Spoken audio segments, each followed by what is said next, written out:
Hello Hello. again. Hello. Hi. Can you hear me? I can hear you. Can you hear me as well? Okay. Very good. How are you? Very well. Thank you. And yourself? I am really good. Really excited to have you on here. Good. Hello, everyone in Europe. So, a lot of people may not know you. So, I want to first start off by you telling us a little bit about yourself. All right. Okay. And my name is Peter, and I live in the city of Delft in the Netherlands, which is near Rotterdam. And I was chosen this year as the Australian delegation host. I think you mentioned that in your introduction. Yes, I did. Yeah. Right, and well, that was supposed to happen in a couple of weeks. And well, in my daily life, it's a voluntary job, so it's not paid or anything. So we would have been like 2.5 weeks, well, for Eurovision, only for like 24 hours a day, 7 days. And in my normal day of life, I work in the airport in Rotterdam. I'm in logistics, air freight logistics, and well, at this moment, working at home, of course, with intelligent lockdown as we balance. Um, so, my first question to you is when and how did you discover the Eurovision Song Contest? Like, what's your first memory with the contest? I'm old, already, so that's a long. That really must be a long time ago. I think I can't remember really like songs or things like that, but it was like when I was watching with my parents when I was young, and it always was like, oh, Eurovision is going to be on, and then I could stay up late and go to bed late, of course. So at that time, there was only the final Eurovision. There was not a Yeah, semi-final. it was only on Saturday. Yeah. Yeah, like that. And well, but that must have been like maybe 30 years ago or something that I don't know. Probably longer than that. Okay. Yeah, because yeah, I feel like for you Europeans, because I'm not European, so I discovered Eurovision way late in my life. But for you guys, it's always like a party and something that brings people together. So I love that about the contest. Yeah. That is And that is really nice because we are watching every year with really a lot of friends. So semi-finals, we are I think with 10 of us. But when the final is there, well, it can easily be like 30 people that are there, and not in my house most of the time. As my friend. But it's good fun. It unites. Eurovision unites. Definitely. yeah, it unites people. Yeah, and um, so you're a volunteer to all of this Eurovision thing. So how did this came about? How did the idea of you becoming a volunteer happened? Yeah, right. Well, as soon as like Eurovision landed in Rotterdam, that was the 30th of August last year, and that Rotterdam was in race for hosting city with I think 8 other cities in Holland. And well, in the end, Rotterdam was chosen, and I'm a really big Rotterdam fan. I was there, I was raised there. And so as soon as I knew, I thought of, after jumping in the air and fall down on the ground again, I thought I have to get into my network. And I was volunteer for Rotterdam before, so I had some, well, some lines to some people in the authorities in Rotterdam. And but really, the delegation hosts, they are sort of managed, chosen by the broadcasting company or the broadcaster here in the Netherlands, the organizing broadcaster. So I sent them a letter. I just sent them a letter and said, okay, I'd like to be a volunteer, I'd like to be delegation host, not knowing what that would be all about. Mm-hmm.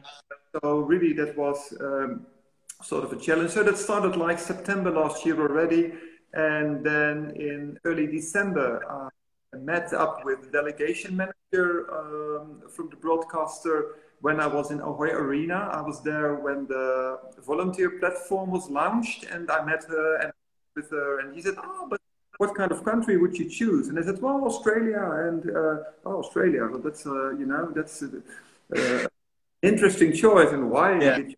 So I got to talk to her, and well, pretty soon, that was sort of my interview, and that's how I ran into the delegation host thing. And because I was really early in that process, because it was actually only starting then the process was for delegation host. And because I was early in the process, I could go to Australia as well for Australia Decides. Yeah. So why did you choose Australia? Because someone would not think that someone would choose such an early addition to the contest. Like maybe you would choose Spain or something way with way more history. So why did you choose Australia? Spain was my second choice. No, no. Oh, No, okay. no, no, no. I lived in Australia, so it really was like a first choice. And I said, okay, Australia would be really good, but I would have loved to do any other country as well. But if I could choose, I would choose for Australia. And then they said, if that's a good reason for hosting that country. So that's why I was linked up with Australia. It's amazing. So you mentioned earlier that you went to Australia Decides, and actually that was my. So how was that experience? Because this is the second time Australia hosts a national final. Yeah, that's true. Yeah. That was real great fun.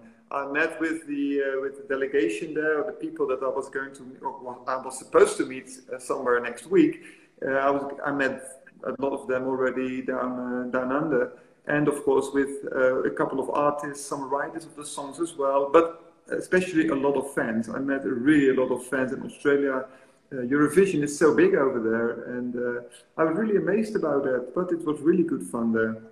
Yeah, and Eurovision was big even before they participated, because part of the reason that they participated was because it was so big. Yeah. So yeah, the how was the I don't know that the show, because you mentioned that you were with fans and that's all pre-show. So how do you feel the show was? Like, you liked it, or was it The show in Australia, you mean? Australia Decides. yeah. That was really cool. That was really cool because it was like three shows. It was a show on Friday night, on Saturday afternoon, and on Saturday night the finals. So I was there with the rehearsals and so everything backstage happening there. But they were really nice songs. I actually liked all of them, and my top three was the top three that ended up like that. And not that I'm such a Eurovision expert, but they were really good songs. They were really nice. And Montaigne, that was a really good song. But the runner-up, Casey Donovan with Proud, it was a beautiful song as well. Could have done well as well. All of the songs were really good. So Montaigne was chosen again to represent Australia. So how do you feel about that? Well, for the next year, you mean? Yeah, for 2021. Yeah. That's I think the country should really do that if the artist wants to go to Eurovision next year as well. I mean, it's a unique opportunity, and no one can really do anything about it. It's not going to be on this year, so well, giving the artist that was chosen for this year the chance to do it next year. I think that's really cool. So yeah, we will welcome Montaigne next year. She will be here. And yeah, the not all artists have that chance. We've seen that with Sweden, that they're gonna do Melfest again. Portugal is gonna do Festival da Canção again. So to have an artist have a chance to represent their country is really nice. Yeah. And obviously, I want to talk about the cancellation of this year's Eurovision, because you living in Rotterdam, I know it hit you in a different way. So how do you feel about Eurovision come to your city and then kind of like taken away?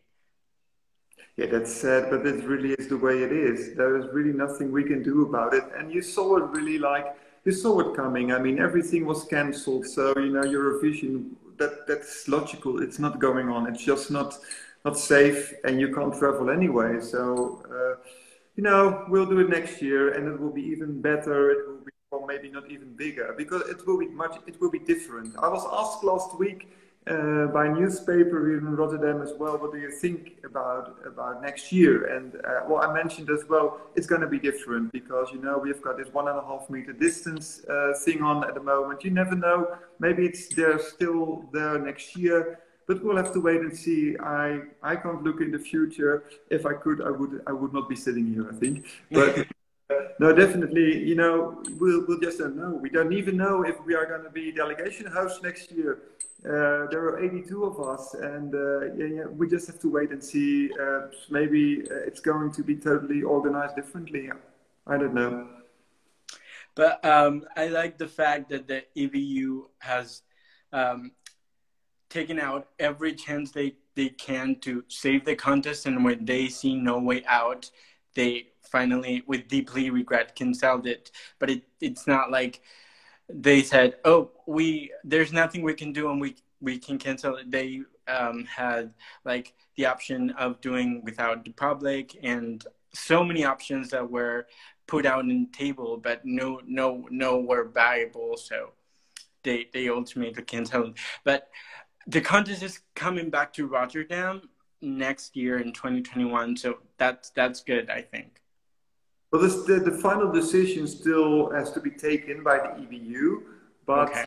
The authorities in Rotterdam, they said last week that's more or less like a formality, because Rotterdam had to fund another like 7 million euros, and they said okay, they decided last week to get that funding done. And I didn't, of course, talk to the people of Rotterdam myself, but it was in the newspaper and all over the media that well, EBU has to decide, but it's really like a formality. So just we have to keep our fingers crossed that they don't decide something else.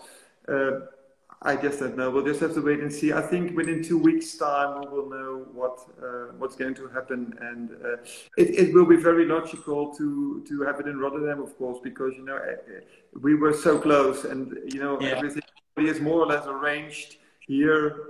It's all all the books are made and all the plans are made and everything is made, and only have to adjust it now to a 1.5 meter distance, social distance society. So I don't know, but really, Rotterdam, people in Rotterdam are very creative. People in the Netherlands are very creative. So we will find a solution one way or another to get it a real big Eurovision party next year.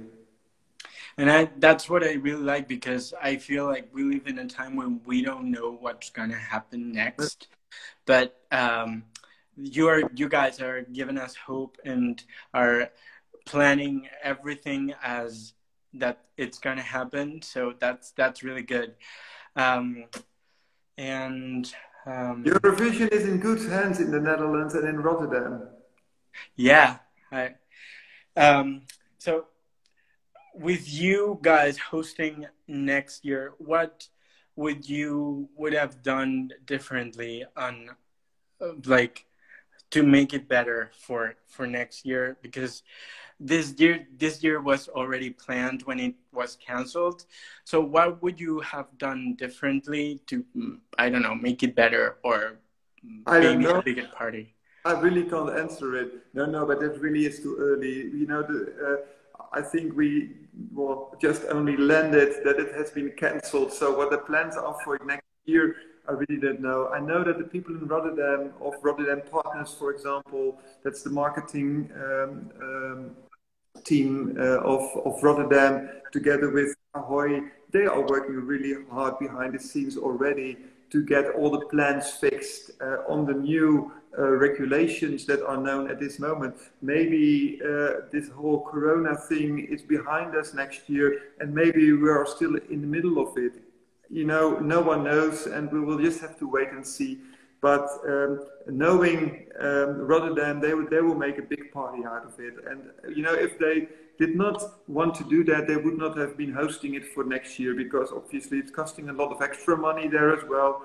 But you know, the people in Rotterdam and in the Netherlands, of course, but specifically in Rotterdam, being the hosting city, people are very anxious of you know, putting a great Eurovision there. And I think it really belongs to the city of Rotterdam, definitely. I think the only city that can host an event like this, and I've been saying it a couple of times, seeing from nearby, a little bit nearby, that it is so big. This event is enormous.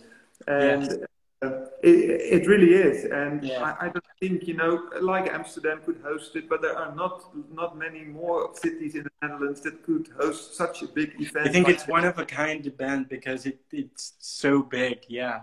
Definitely. So it's very welcome in Rotterdam again in 2021. So the ABU is doing Europe Shine a Light instead of the Eurovision Song Contest this year, and they will have Celia Romley as the hosts, and all of the hosts that were supposed to be on the Eurovision are going to be on the. That's Celia, yeah. Are you excited about that? Of course. Yeah, of course. I mean, it is good for them that they got the opportunity to host it. I mean, who else could have hosted? Maybe Netta, I don't know. No, but I think it's good that they choose her or them, and it's a special year anyway. So you've got 2 years in a row the same host. Well, you know, who cares? They've got a good chance to practice then. And the good side of all of this is that Duncan is going to help to the crown 2 years in a row. So that's really good for the Netherlands. Yeah. Yeah, definitely. He still is our hero. He really is. Thank you, Peter, so much for joining us. And I hope that you will continue your Eurovision journey. I would love to see you as host next year. So thank you so much for joining us. Thank you very much for asking me for this interview. And well, bye Europe, bye Australia if they're watching. Bye for you. Bye. Thank you. Bye bye.